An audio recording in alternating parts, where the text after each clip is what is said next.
Sure. Okay, cause like the Get out a table to look at and a calculator. We can make sure we know what we're doing here.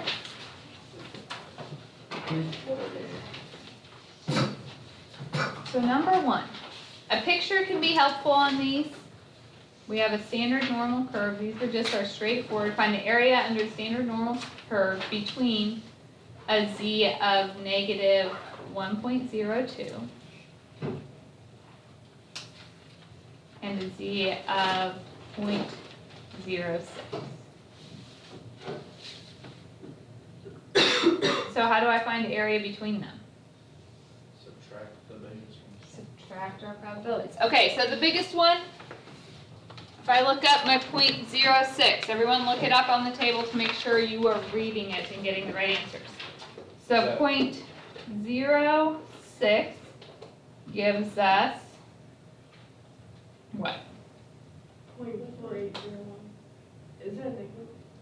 I think that's 5, 2, 3. Oh, that's an equal sign. I got point. It does. 5, 2, 3, 9.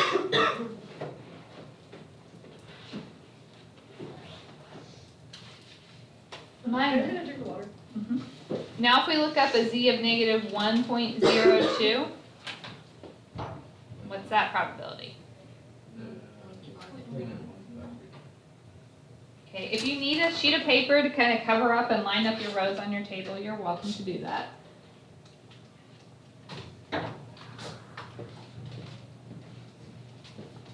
And so we just get 0.37.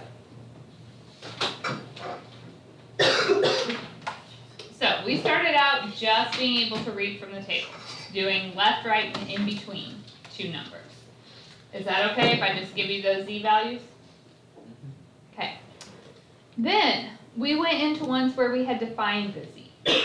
So the number of chocolate chips in an 18-ounce bag of Chips Ahoy is approximately normally distributed. We have to know it's normal. The mean is 1,262. Standard deviation is 118. So I want the probability the bag contains between 1,000 and 1,400 chocolate chips. All right, did I say a percent in this? No, so I'm not talking about p hat. Did I say sample mean anywhere in here? No, so I'm not talking about x bar. This was just back at the beginning when we were dealing with x's. All right, the problem that I was seeing on helping people with this homework assignment is that you aren't labeling the numbers you're writing down, and so when you look at it, it just looks like a jumble of numbers, and it doesn't make sense. But if I take this and I write it down, this tells me I'm finding the probability x is between those things. Can I look that up on a table yet? What do I need before I can look it up? Z. So I have to get my z for both of them. Z, it's on the front page of your formula sheet if you forgot, but z is our value minus the mean divided by our standard deviation. So if I do that,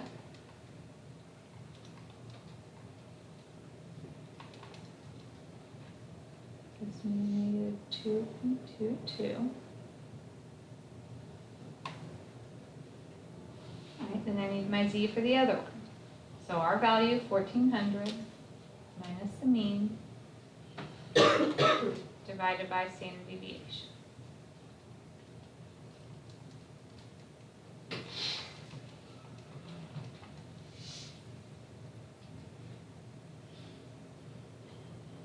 So that's 1.17. All right, now how do I find the probability of being between two things? Subtract. You have to do the bigger one first because we know our probability has to be a positive. So if I look up 1.17, I get 0.879. good.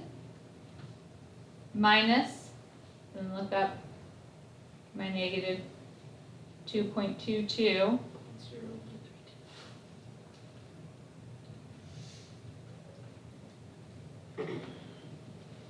Right, So notice labeling things helps.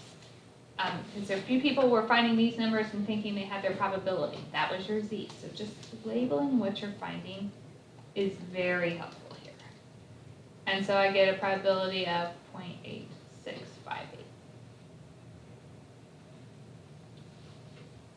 If I want to know what proportion has more than 1,200 chips, okay, all I'm finding, proportion is just our probability. I want to know when X is bigger than 1,200. What do I need to find? Let's see, our value minus the mean divided by standard deviation.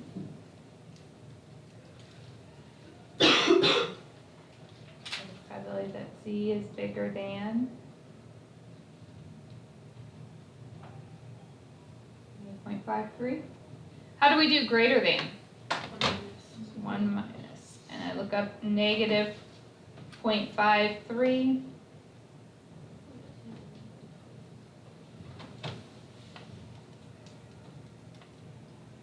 So that gives me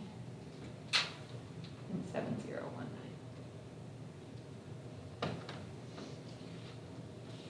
All right, that's all of my chapter 7 stuff. We had just straightforward finding Z's and probabilities from our table, and then we had the ones where we had to get our Z-score and get our probability from the table. Then in chapter 8, we were doing very similar stuff, but my variable changed. So if I look at this one, the shape of the distribution of time spent at a drive-through is unknown. Okay, that's important. What does it mean if the shape is unknown? Do I know that it's normal? No. Okay.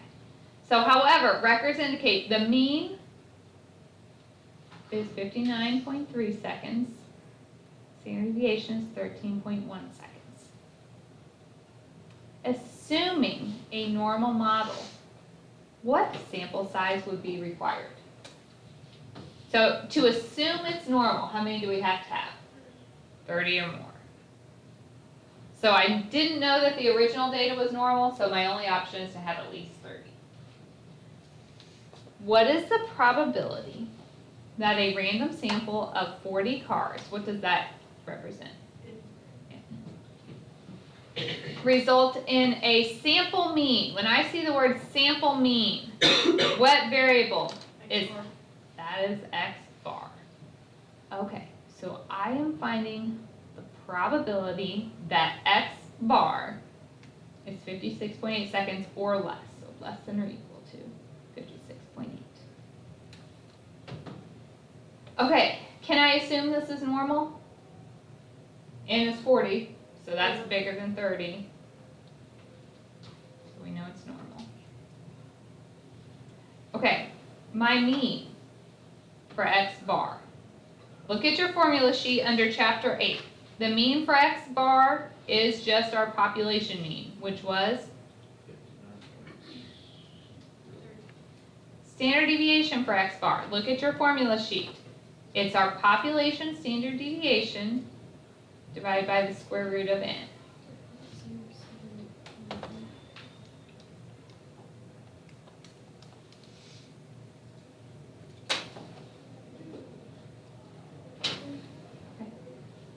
Why did I need that stuff? So we can do Z-score. So notice, this is where showing your work is helpful. When I saw sample mean, I knew my variable is X bar. That meant I had to have the mean and standard deviation for X bar. So good notation here. So to get our Z,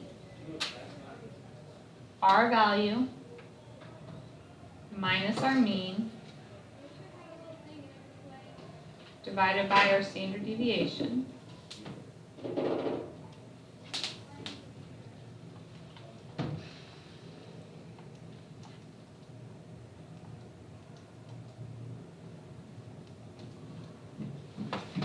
And what do we get for our Z?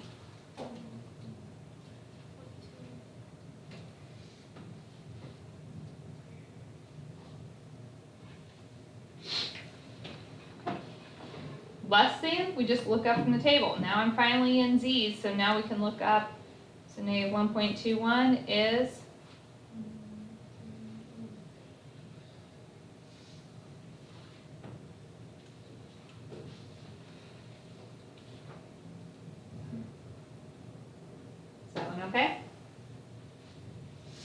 Good notation. Let's look at this one. A simple random sample of size 300, what's that telling me? Is obtained from a population whose size is 25,000. And whose population proportion, what's that talking about? P, and I even told you P equals 0.7. Okay, describe the sampling distribution. What three things do I want if I say describe it? Criteria, mean, and, standard deviation. Okay, so our criteria. The big one that we definitely need to make sure is that it's normal, which means N times P times 1 minus P has to be greater than 10. Okay, so if I do that, 300 times 0.7 times 1 minus 0.7 is 63, so that's definitely bigger than 10. We also talked about to assume independent, the sample has to be less than 5% of the total population. If you do 5% of 25,000, it's 1,250, so my sample is smaller than that. What is the mean for p hat? If you don't know, look on your formula sheet. Sorry, p, good. How do we find standard deviation?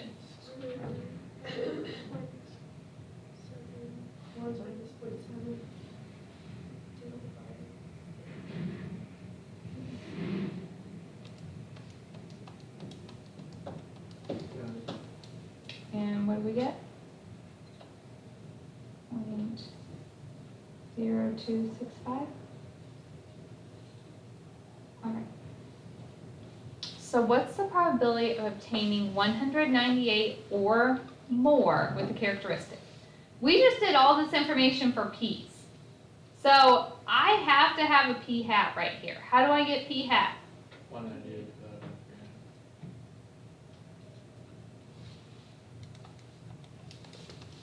So that gives me 0.66. So I'm finding the probability that p hat, I wanted this much or more, so greater than or equal to 0.66. What do we need to do? Z-score. My variable is p hat, so you need the mean and standard deviation for p hat. So it's 0.66 minus 0.7 divided by 0.0265.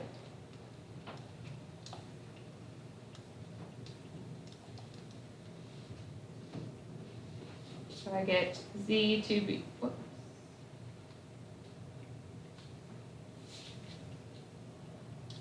Negative 1.51. So to find greater, we do 1 minus our probability, so negative 1.51 is